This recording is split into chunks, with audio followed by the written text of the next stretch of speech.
السلام عليكم، كل سنة وانتم طيبين وبخير. يلا نعمل مع بعض بسبوسة بالمكسرات طعمها حلو قوي. بسبوسة الحلواني بطريقة سهلة برضو وسريعة وطعمها جميل، وهقولكوا ايه السر اللي يخليها تطلع معاكم باللون الحلو قوي ده ويطلع طعمها دايب كده وجميل. الاول لو لسه ما اشتركتوش في القناة اشتركوا، ولو الفيديو عجبكم متنسوش تعملولي لايك. يلا نشوف المكونات ايه. معايا 3 كوبايات وربع او 3 كوبايات وتلت كده دقيق سميد. انا كترت شويه لان عايزه البسبوسه تبقى عاليه معايا شويه، مش عايزاها الارتفاع بتاعها قليل. هنحط عليهم 3 معالق جوز هند، وده اختياري، اللي مش حابب يحط جوز الهند ما يحطش جوز هند، انا بحب احط جوز الهند في البسبوسه. وهنحط عليهم نص معلقه صغيره بيكنج باودر. هنقلب المكونات الجافه دي الاول مع بعض، وبعد كده هحط عليهم نص كوبايه سمنه سايحه. نحطها على البسبوسة الأول نقلبها فيها عشان الدقيق أو البسبوسة تبقى واخدة من طعم السمنة كلها. نخلطها كويس كده مع السمنة. وبعد كده بقى السر اللي بيخلي لونها حلو قوي كده، هنحط عليها سكر متكرمل. سهل قوي، بيتعمل في البيت بطريقة سهلة جدا. بنجيب طاسة في البيت كده، تكون تيفال أو أي حاجة تكون مش بتلزق أو ستانلس، وهنحط فيها 3 معالق سكر كبار مليانين، وهنسيبهم لحد ما السكر يسيح ونقلبه ويتحول باللون اللي احنا شايفينه دوت. اول ما يسيح ويتحول للون الذهبي كده او البني الفاتح نطفي عليه عشان ما يتحرقش.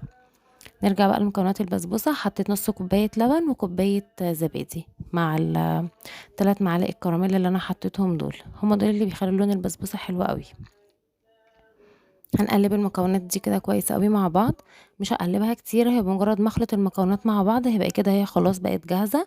هفردها في صينية مقاس 30 او 32. لو انت عايزاها مش عايزاها تبقى مرتفعة قوي تحطيها في صينية 32. انا كنت عايزة القطعة تبقى مرتفعة شوية فحطيتها في مقاس 30 وزودت كمية الدقيق. هفردها كويس في الصينية، وهساوي السطح بتاعها كويس قوي، وهتأكد ان هي كلها نفس المستوى عشان مبقاش حتة عالية وحتة واطية. وهنديها خبطتين كده على الرخامة عشان لو في هوا ولا حاجة يطلع منها. وهحط المكسرات على وشها. دي بندق ولوز وسوداني. المكسرات الموجودة عندك حطيها. هنضغط على المكسرات كده ندخلها في البسبوسة عشان خاطر ما تطلعش منها لما اجي اسقيها بالشربات. وهندخلها في فرن على درجة حرارة 200. هنعمل بقى الشربات بتاعها اول ما ندخلها الفرن عشان يبقوا الاتنين سخنين مع بعض اول ما تطلع. كوبايتين سكر عليهم كوبايتين ميه، وعصرة نص ليمونة، وهنحطهم على النار. اول ما يغلي اول غلوتين هنطفي عليه، والبسبوسة هتخرج من الفرن تكون سخنة والشربات سخن، هنحطهم على بعض.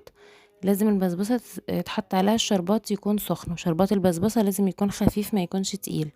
البسبوسة الوحيدة اللي بتاخد شربات خفيف مش زي باقي الحلويات. هنسقيها بالشربات كده زي ما انتوا شايفين المكسرات ما طلعتش قوي من على الوش، يعني مفيش غير سودانية واحدة بس اللي طلعت. وسر نجاح البسبوسة انها تشرب الشربات كله اللي بنحطه عليها، كده يبقى البسبوسة بتاعتنا ناجحة وجميلة. جربوها، ليه رأيكم فيها ايه؟ بالهنا والشفا.